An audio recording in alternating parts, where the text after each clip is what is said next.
The heat that Tanya was talking about earlier really wouldn't be too much of a nationwide issue if we were talking about it being late July, early August. It's the fact that we're in mid-June and riding a string of 90-degree temperatures. Therein lies our issue, with the heat advisories lasting until 7 o'clock tonight. And as we talked about earlier, we can fully expect those to reemerge on both Saturday and Sunday as well. Our weather almanac for this June 18th, where yesterday Chanute got to 100 degrees right on the money. Still came 3 degrees short. Chanute's records, they date back to 1918, and of course we've seen these Joplin records jockey back and forth between 1952, which is today's record, and of course 1953. That's where we've seen the majority of the days as we take a look over a sweltering 7th and range line, where we now have a 9-degree difference between the temperature and what it actually feels like. Right now we're sitting at a whole bunch of high 80s throughout southwest Missouri, southeast Kansas, already dipping into the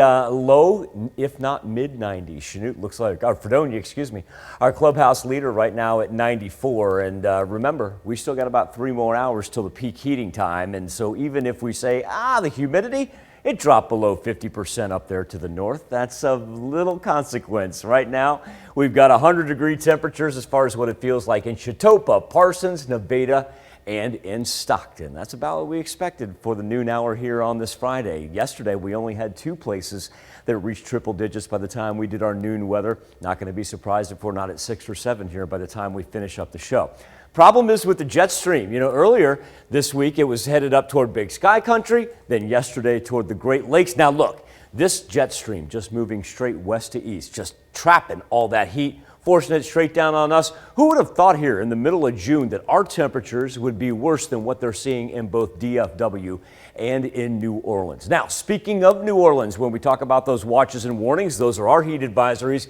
You'll notice they're just a little different shade of orange.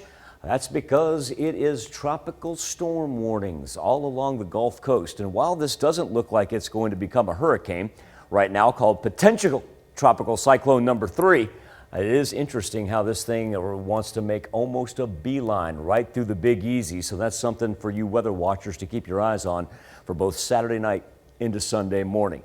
Back here at home, mid-60s or mid-90s, night 6, night 7 easily. And so when we're talking about future track, at least we get a little bit of a breeze today. And while we ease up, no chance for any rain. We're actually way behind right now as far as our month and our year goes. As we push from Saturday into Sunday, the cloud cover begins to build Saturday night, sticks around for Sunday. Father's Day certainly not looking too bad, just going to be hot.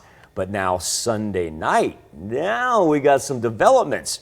Watch this thing on Sunday night begin to gather below us, and as it works through, bring us not only the much needed rain, but on top of that, much cooler temperatures, to the point where we're going to be talking about feeling like it's in the 80s next week. We will take that. Overnight lows, mid-50s sound delightful.